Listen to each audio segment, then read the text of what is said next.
Brent Pere ja Taavi Eilat, Tallinna suusamaraton tehtud, supp on söödud. Mis emotsioon siin nüüd väikese seedimise peale hinges on?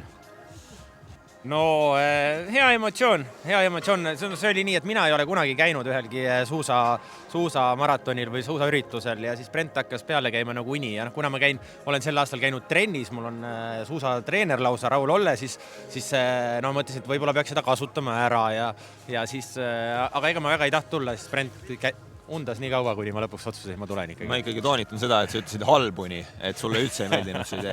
Aga ega mina ka mingisugune suuremat sorti suusamees ei ole, et mina olen need kokku teinud elus vist 3.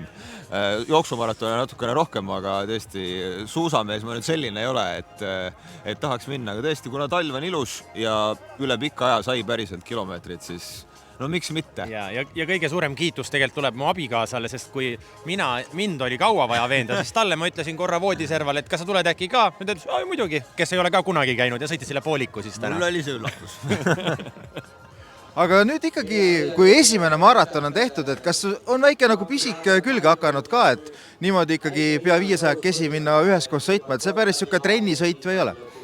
Ja päris trennisõit ei olnud tõesti ja esiteks ma räägin võib-olla natuke sellest sõidust ka. Brent lubas, et me sõidame alustuseks koos. Ja mina ütlesin, et hoiame ootused madalad, sõidame alguses rahulikult. Siis ma igatsesin Brenti tükk aega. Siis ma hakkasin igatsema Angela Merkelit, sest tavaliselt ma kuulan audioraadiot ja mul on praegust Angela Merkeli raamat pooleli, aga ma ei hakka siis panema kõrva. Ja teise ringi algus, see oli hea koht, hea ilus sõit, selline mõnus, rahulikult, päike paistis ja see oli tõesti hea, et kui ma sellele hetkele mõtlen, siis võiks küll uuesti. Aga lõpus oli natuke nagu muidugi keerulisem, et peab veel mõtlema. Mul tuleb tunnistada, et igatsust oli ikkagi natukene vähem, et ma igatsesin siin umbes need 2 minutit, kui ma vaatasin selja taha ja mõtlesin, et pagan pidime koos sõitma ja ma ei sõida isegi kiiresti, kus ta on nüüd. Ja siis ma mõtlesin, et tühja kah lähme.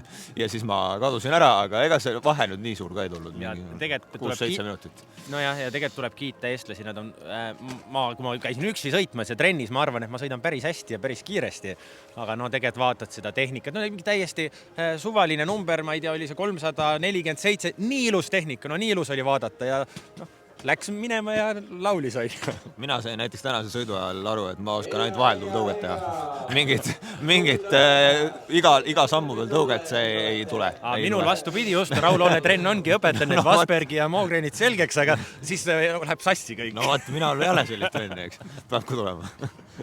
Aga nüüd, kui ikkagi maraton sai tõsiasjaks ja see plaani sai võetud, kas Olle Raul tegi korrektuurid treeningplaanis ka ja tuli midagi lisaks? Esialgu veel mitte. Teil on isegi plaan või? Ei, ta natuke küll naeris selle plaani peale, et ma üldse siia tulen, aga hea küll. Ei oskagi öelda. Võiks olla mõni natuke kergem maraton, et see rada on ikka päris raske siin tegelikult. Et kui ma seal Harku metsas sõidan, siis seal selliseid künkaid ei ole. Seal ei ole ühtegi küngast praegu. Näed, sealt tulebki abikaasa, kes on kõige vapram. Igal juhul tänud teile ja loodame, et näeme teid mõnel suusamaratonil veel. No me loodame ka. Aitäh!